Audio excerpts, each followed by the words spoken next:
Nkwaniriza kugo munange achaji kubiddeko ensi Buganda anti munange ensi Buganda kuno kwe kwaffe ekabanda musoke wennabalanga bukoba kyaggwe akala amatendo nze nkubuuzaako nateera olunaku olwaleero kansubire nti munange oli bulungi munange olunaku olwaleero nzikiriza nkutuuseeko eki simanyi oba kibala oba kimera oba ekimera ekiyitibwa akatiko akabaala.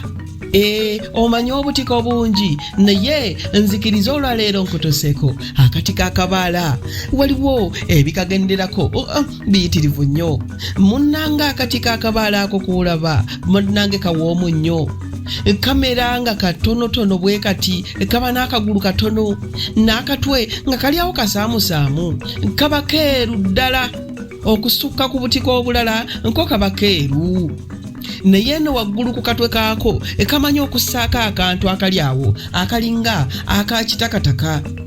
Akatiko akabaala kamera ku kiswa ekiyitibwa ekibaala era akatiko kano nga kanaamera kasooka okuyiwa enkanja.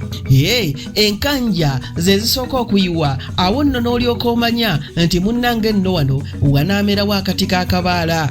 Munnange akatiko akabaala kye kintu ky'osobola okulya nga kibisi era osobola okukakuula n'okalya nga bw'okasanze ng'era omuntu alya ku kinyeebwa ng'oba obuntu bw'onooluma kawogo n'omeketako nke katiko akabaala. Akatiko akabaala ako kawooma nnyo ng'okafumbye akabisi n'okatokosa n'okayiwamu otunnyo n'osaliramu akatungulu n'owuuta. Era awo waavaawo n'ekisoko ekigamba nti njaganya ng'akimezezza okwenjala nti bwe siikoze naawuuta. Akatiko akabaala osobola okukawuutira nno ddala munnange era ebikwatagana n'enjala gwe n'obifuuwa mu ng'ombe. Akatiko akabaala singa okakuula n'okayonja bulungi n'okaanika ne kakala bulungi nnyo. Akatiko osobola okukafumba kokka nga bwe kali. Akatiko akabaala osobola okukafumba n'okafumba enva. Akatiko nno ako akabaala osobola okukafumba mu kinyeebwa. Akatiko akabaala osobola okukafumbira mu kinyeebwa bannange kaba kawoomu nnyo kaba kasuffu nnyo era abasinga okulya akatiko baagala nnyo okukaliira mu kinyeebwa naye nga n'akeereere n'okafumba n'okasaamu akazigo eddigobe olikuba ennoga gwe wamma gwe munnange n'osolobeza bya kitalo. Akatiko akabaala osobola okukafumba oluwombo era abafumba mu restaurants ez'enjawulo bw'aba afumba akatiko akabaala n'omuwendo akassaako gwa njawulo kubanga munnange akatiko akabaala ka muwendo. Era omuganda bwe yawoomerwa ennyo akatiko n'agamba nti akatiko kano kankutta omugamba. Akatiko nkugambye kansasagge era bye bimu kubiriiriddwa wano mu nsi Buganda okumala ebyeya n'ebisiibo. Akatiko akabaala ako kennyini munnange koolaba kalina vitamins z'otalabanga oba kalina ebiriisa by'otalabanga. Y'ensonga lwaki omwana bw'alwala olukusense okamufumbira n'otateekamu munnyo n'omuwa n'awuuta era munnange omwana n'atereera. Ako ke katiko akabaala naye akatiko akabaala kalina emizizo gyako ng'era omuzizo ogusookera ddala gwe guno nkagambibwa nti tekagibwamu era nti gwe bw'osanga ekibaala nga kyanyiza nga kiryawo kyameze kiryawo kiyitirivu osooka kuyita balala n'obayita ne mujja akatiko anti munnange okukakuula bakayita okujja akatiko.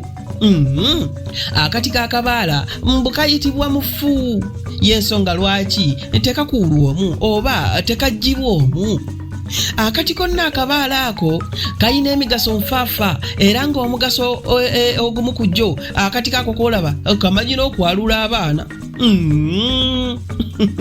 Abaalula abaana bakozesa obutiko obwo okusinziira okubika ebyenjawulo. Akatiko akabaala ako koolaba enkanja zaako zivumula namusuna oba zivumula omulangira. Akatiko akabaala ako ng'omwana yalwadde olukusense, bwe beera bubeezi n'enkanja z'akatiko akabaala osobola okuziteeka mu mazzi n'ogattamu eddagala eddala n'owa omwana oyo n'anywako ate n'omala n'omusiigako ku mubiri gwonna. Ako ke katiko akabaala n'enkanja zaako. Munnange nno akatiko akabaala kye kintu ekyangu ennyo eky'okufumba, y'ensonga lwaki era kaliko n'ekisoko ekigamba nti owaaye obutiko bukonye ng'ate ogamba nti baleeta ebijanjaalo. Ako ke katiko akabaala. Ate era akatiko akabaala ako okwogerwako nti munnange singa weebaka n'oloota obutiko obwo oba n'otera okufiirwa. Mbwera mu bbanga si ddene nnyo oba ojja kubaako akubikirwa nti munnange gundi yafudde. Mbu bw'oloota obutiko oba ojja kufiirwa. Abange ebyobutiko tebiggwa malojja, naye munzikirize mbikomye wano tuddingane ate ng'ate mu kitundu ekirala nga nkuwa ebirala. Kanteregenye nzire Nabalanga Bukoba Kyaggwe tuddingane ate mu kitundu ekirala nga nkuwa ebirala. Ayi Katonda okuuma Namulondo.